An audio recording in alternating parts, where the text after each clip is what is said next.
Many of us spend our whole life in search of purpose, desperately seeking meaningful ways to make a difference in the world with the short amount of time we are given. The Deploying High podcast has been designed to help you analyze what gives you purpose. Hi, everyone. You're listening and watching Deploying High. I'm your host, Gene Saunders. I'm the founder and CEO of Project Lifesaver International, who is sponsoring this podcast. Today, we're going to speak to another person that I feel very fortunate to have on board. His name is Paul Shemella. He is a retired captain from the U.S. Navy, U.S. Navy SEALs, in fact. That shouldn't surprise you since, I do have a number of SEALs on the show here. But he is also a lecturer at the U.S. Naval Postgraduate School. He graduated from the Naval Academy. But more importantly to our conversation today, he is also an author. He has authored a number of books, three that we're kind of going to zoom or zero in on. But he's, I considered an expert on terrorism and counterterrorism. So I think we're very fortunate to have him on today, and I'm looking forward to talking to him. Hello, Paul. Hi, Chief. Great to be here. Great to have you. I'm telling you. So tell me, what got you into wanting to be a Navy SEAL? Well, I grew up at the beach, and my father was able to buy a boat, and we did a lot of fishing, and I just felt comfortable in and on the water, and it was pretty natural to want to do that my whole life. Oh, that's tremendous. And so that led you to the Naval Academy. Yeah, yes, it did. When I was 17, I left New York and went to Annapolis and never looked back. Tremendous, tremendous. So how long were you in the Navy? 25 years. If you count the Naval Academy, which they always used to tell us it's your first duty station, but then it doesn't count for retirement. So it was almost 30 years total. And you retired as a captain? I did. So in your Navy SEAL experiences, who did you operate with?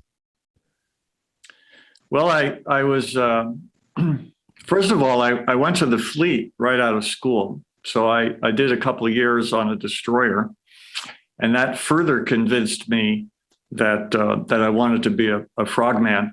When my class graduated from Annapolis, we all had to go to sea, even the pilots. So I was lucky enough to get a slot at Buds after being an engineer in the fleet. So as a fleet sailor, I was in the Western Pacific. I got the very tail end of Vietnam, and then as a SEAL, after training in Coronado, I went to the East Coast, deployed to Europe and the Middle East. I ended up back on the West Coast as an instructor at Buds, and then I went to postgraduate school, and I ended up going to Washington. Then I had command in Panama. I ended up in Stuttgart in Germany at UCOM as the chief of staff of the Special Operations Command. So I really got around quite a bit. They told us at the time that if you stayed in one place too long, you didn't get promoted. So I was happy to oblige.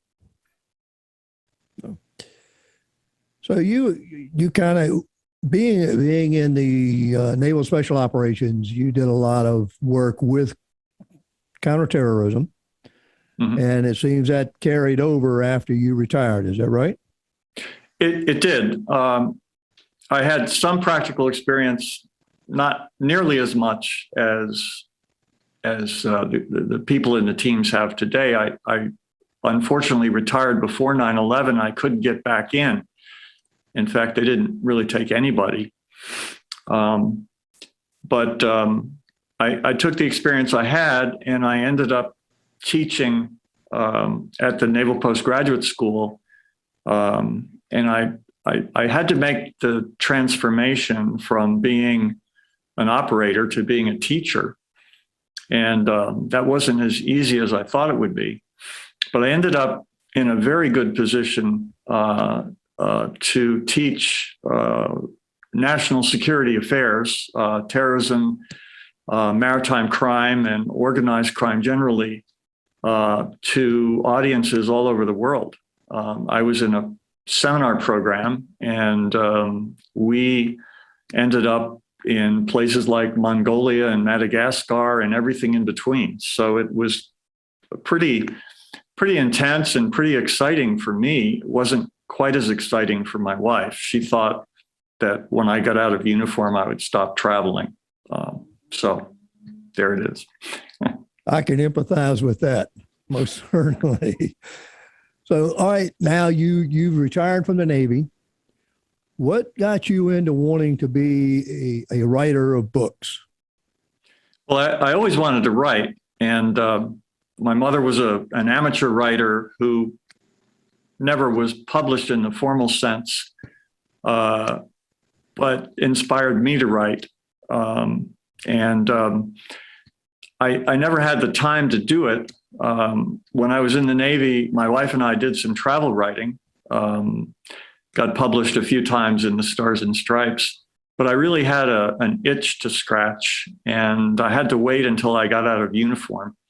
When I got to the postgraduate school, started teaching, I realized that there really wasn't a textbook on combating terrorism that satisfied me and the people that I had recruited to teach with me. So we decided to write our own book. And that came out in 2011. And it's actually become quite popular with teaching institutions like the Marshall Center and the War College. So that whetted my appetite. And although writing academically is not as exciting and as much fun as writing fiction, I enjoyed doing it. And we were able to write a textbook on maritime security. And then I wrote another one on African national security, about African security forces and civil military relations. So those three were integral to my teaching responsibilities. So I basically wrote the book and then talked about the book. So that was pretty satisfying. But I still wanted to write fiction. That was what I always wanted to do. So when I left government on a full-time basis about 6 years ago, I just started writing novels, and I wasn't doing it for money. I wasn't doing it for fame. I was just doing it because I enjoy writing. I like telling stories, and this has been a lot of fun, very satisfying. So you then started with the first of the trilogy, is that right? Right. I started with Jungle Rules. I didn't think I was going to write a trilogy. I just wanted to prove to myself that I could write a novel, with a beginning, a middle, and an end.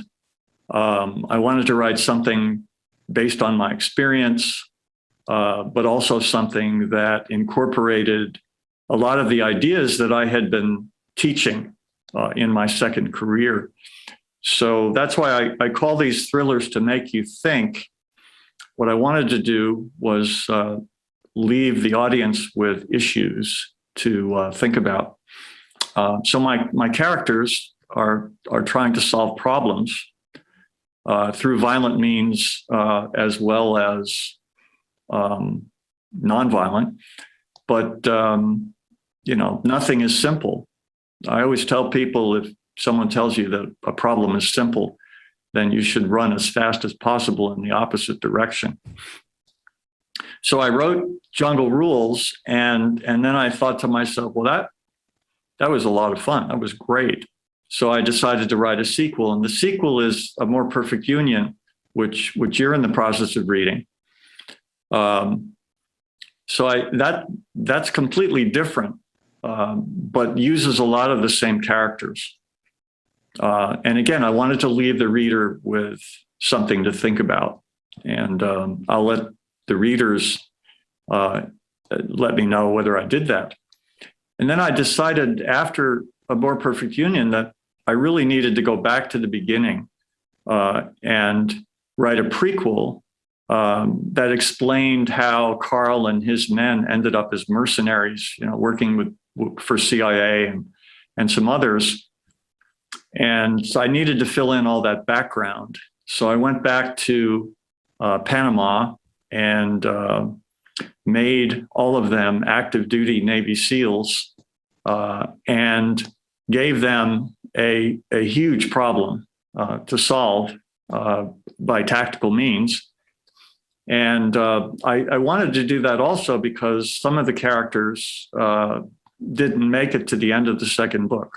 So I wanted to just go back and spend some more time developing everybody.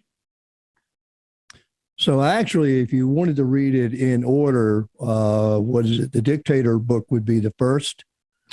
Yeah, in terms of in sequence, The Dictator's Revenge, which is about Manuel Noriega, takes place in 1993. Jungle Rules takes place in 1998, and A More Perfect Union takes place in 1999 and 2000. Now, they fit together seamlessly, so you can read them in any order. I mean, it just, in terms of a timeline, The Dictator's Revenge would be first. So switching gears just a little bit, Captain, you have started me to think, and thinking about these books and your background. Looking at our country today, and this is not a political question. That's good. We're not going to go into politics. Okay. But I think, every American needs to have at least a thought or in the back of their mind about terrorism. Mm-hmm. I spent 23 years as a SWAT commander and did a lot of things with naval special warfare. Mm-hmm.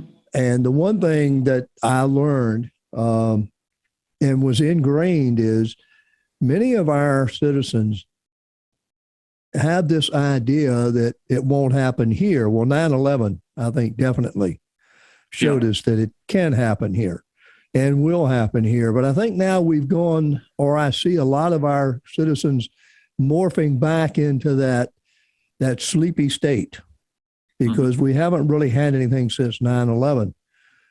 My feeling is that we are always open to this kind of thing. And how well do you think our people are, and that includes law enforcement, and I'm asking for an opinion. I understand that. Yeah. What is your opinion on our readiness to deal with these kind of situations? It's a really good question. In my view, we're better able to prepare now than we were, say, 20 years ago. Not just because of Islamist terrorism that sprang to the forefront at 9/11, but because I think we have better capabilities, better people, and I'm talking about law enforcement here on the domestic side and military on the international side.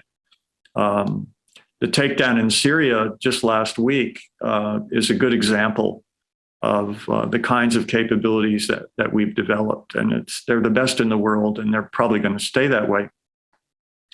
On the domestic side, it's much tougher.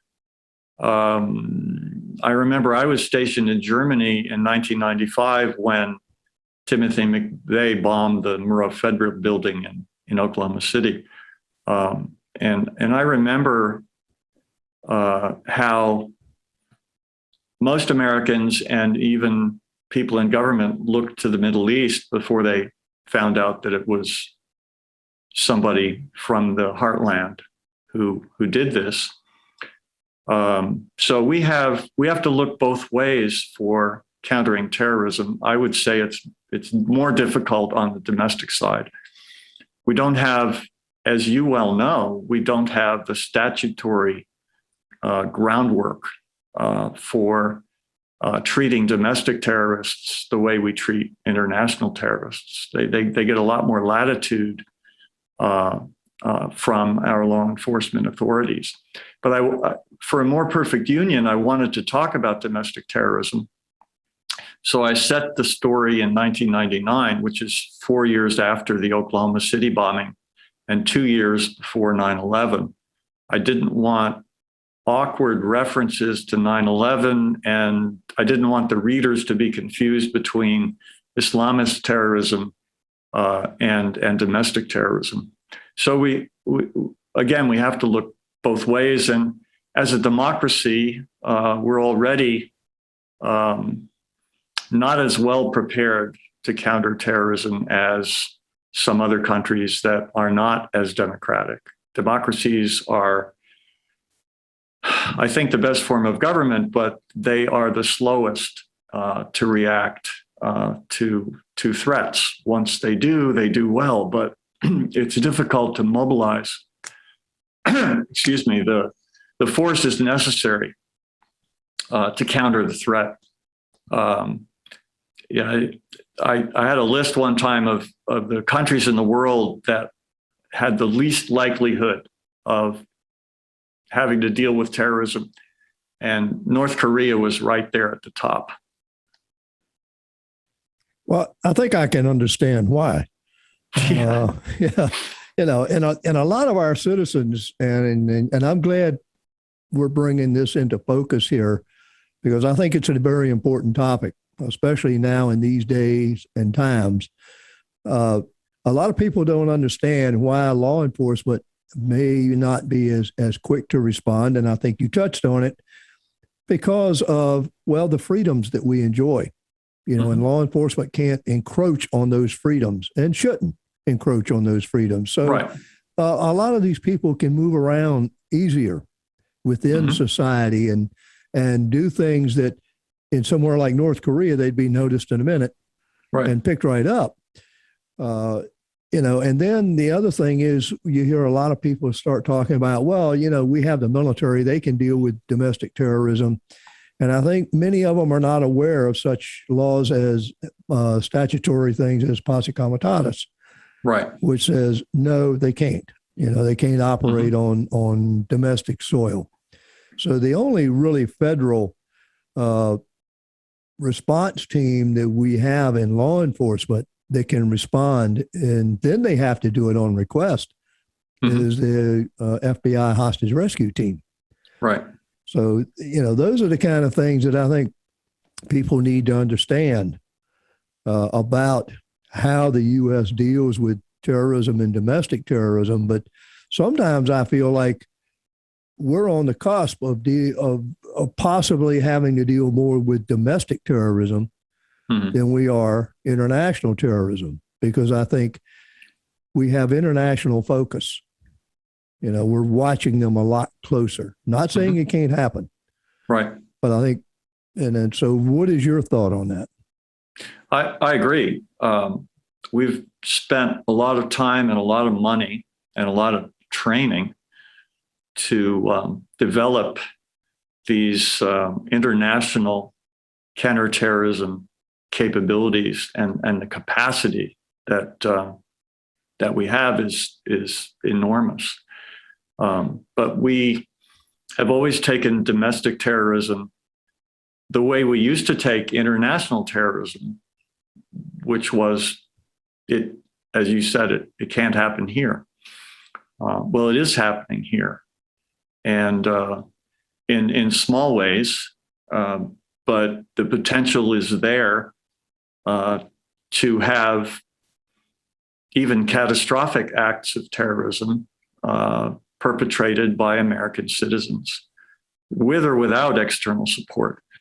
I don't want to give away the ending of A More Perfect Union, but no, not yet. I haven't got to that. there is, as you know now, this is a terrorist organization based in Wyoming, and using a perfectly legitimate militia to as a cover. And if you use that model, you can do some pretty devastating things over time. And of course, that's what I wanted to explore in the book. I was flattered by one reader who told me that he watched the assault on the Capitol on January 6th. At the same time, he was finishing A More Perfect Union, and he said he couldn't tell fact from fiction. So I took that as the ultimate compliment. And well, it should be. So now I'm prepared for almost getting to the ending. Right. But, I'll stop there. Okay. Yeah. And I think the other thing when we're talking about domestic terrorism is a lot of jurisdictions are totally unprepared. Back in the early 70s, late 60s, when Los Angeles brought in the concept of SWAT. Right. Working with the Marines out of Camp Pendleton. I think they were really on to something. Mm-hmm. But a lot of agencies, for whatever reason, it could be cultural, it could be financial, have not developed these kind of units because they have these kind of situation thoughts that, well, it's not going to happen here. We have a small town. But I think now they can look at such things that are happening in Texas and in some of the other states, just recently where the FBI had to be called in. Right. Well, the thing that bothers me about that is the clock is ticking. Mm-hmm. And I'm going to ask you how you feel, whether you agree with this. I think the more entrenched a situation can get sometimes, the harder it is to deal with. Mm-hmm. That's my particular situation, or my thought, I should say. Mm-hmm. Even when you're dealing with hostage situations, I know what the theories are. So if I were to ask you, in dealing with these kind of situations, do you think a rapid response or a measured response is more appropriate? I tend to think a measured response is more appropriate, but that a rapid response needs to be ready to go. If you have a chance to read the terrorism book that I wrote for my classes, the military is identified in there as one of a variety of tools, and not necessarily the first tool out of the toolbox, but it has to be there, and the bad guys have to know it's there. But a measured response, especially in domestic situations, I think is the correct approach. If the response is too heavy-handed and too quick, there's bound to be a political reaction, and I would point out Waco as an example of that. Mm-hmm. But government is not easy. I mean, the Taliban are finding that out. There's one thing to take over a government; it's another thing to actually govern. It's just not easy to put all of these elements together into what we call governance. We've taught, and I strongly advocate, interagency responses, both internationally and domestically. And sometimes I think it's easier to get an interagency response to an international incident than it is to a domestic incident because of all these jurisdictions. But I think the legal framework needs to be adjusted to allow us the flexibility to start out with a measured response but have that rapid response, that acute care ready to go. I agree.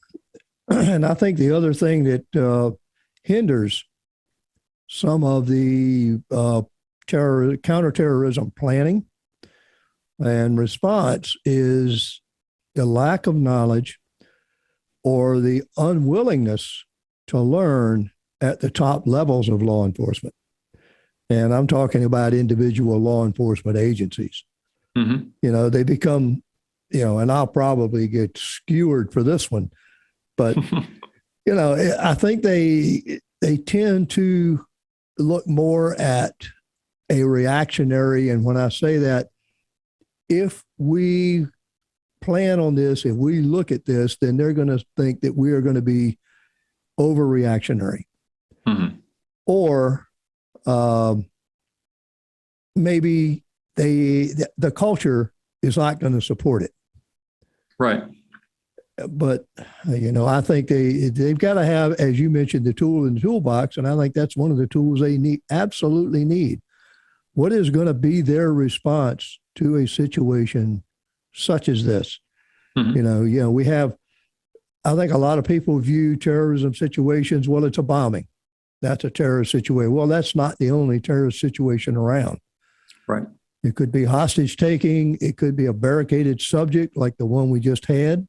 Mm-hmm. So, looking at one element of terrorism is certainly not good in the planning stages or the response stages. Your thoughts? That's right. I think that this is much more complicated than most people realize, and I'm talking about people in government as well. Every time you take an action, there's a reaction or a series of reactions, which have what we call unintended consequences. I mean, there are unintended consequences, lurking everywhere, and it's really hard to know what your actions will ultimately produce. So, again, the more heads you can put together, the more institutions that can act together with regular training, repetitive team training, the better our responses can be. And yeah, they have to be a sliding scale, not just for a quote terrorism act, but for any form of violence that could be called terrorism, but may not be terrorism. I mean, we have more mass shootings than terrorist incidents. But they have to be approached in similar ways. I think that we have something like 104 joint terrorism task forces around the country. I'm not reading classified information anymore, but I certainly hope that they're looking at domestic terrorism as much as they are international terrorism. I certainly hope the same. Absolutely. Now, kind of venturing away from that, let's talk about what is your plans now as far as you got any more books on the horizon? Well, I can turn the trilogy into a series. I have 2 more books in my head using the same characters. So I look forward to that. I would like to write, and this may get me in trouble. I would like to write a book about gun control or gun safety or whatever you want to call it. There's another issue that's very complicated, an issue that has 2 sides that are both compelling.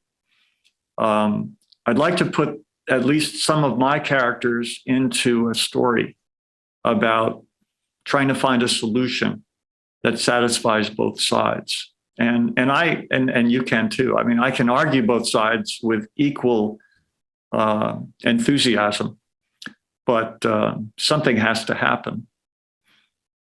Oh, I agree. And it's funny. I'm sitting here talking to you, and every time you say something, yeah, I agree. But I do. I do agree, and I can tell that our thought processes are pretty similar as far as these particular topics. So, and moving to a close here, and I appreciate your time. Absolutely, I think we've talked about some important things and the books. If somebody wanted to get one of your books, where can they go? Amazon.com is the easiest way. All of the books are on my page. If you just type my name into Amazon.com, the books will come up, including the nonfiction. Yeah, all the books, and they I'm not a best-selling author yet.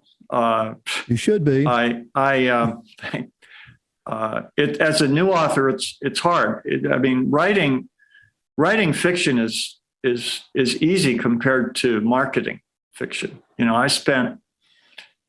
I spent almost 50 years in government, and I didn't learn a single thing about business.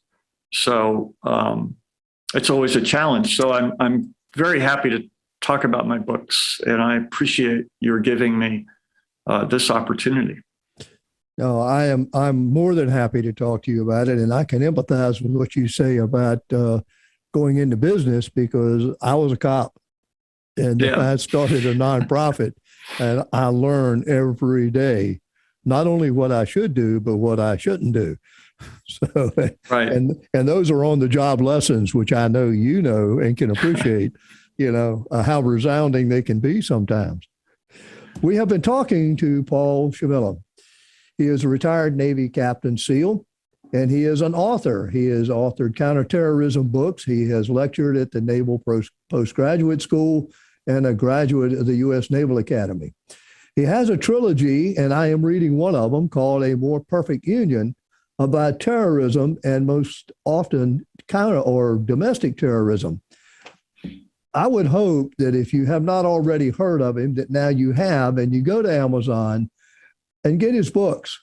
What I have read, the part that I have read, has been captivating, and I can't wait to get into it and finish it. And I think as he said, it's going to give you something to think about. Again, thank you for being with us. I'm Gene Saunders. This is Deploying High, brought to you by Project Lifesaver International. Thank you, and have a great one. Thanks for listening to this episode of the Deploying High podcast with Chief Gene Saunders, brought to you by Project Lifesaver International. Deploying High would like to thank all of our supporters across the country and around the world. If you'd like to help support the podcast, please subscribe to our channel, make a donation, and don't forget to tell a friend about us. All proceeds from the Deploying High podcast go to support Project Lifesaver International, online at projectlifesaver.org, the original 501c3 nonprofit organization.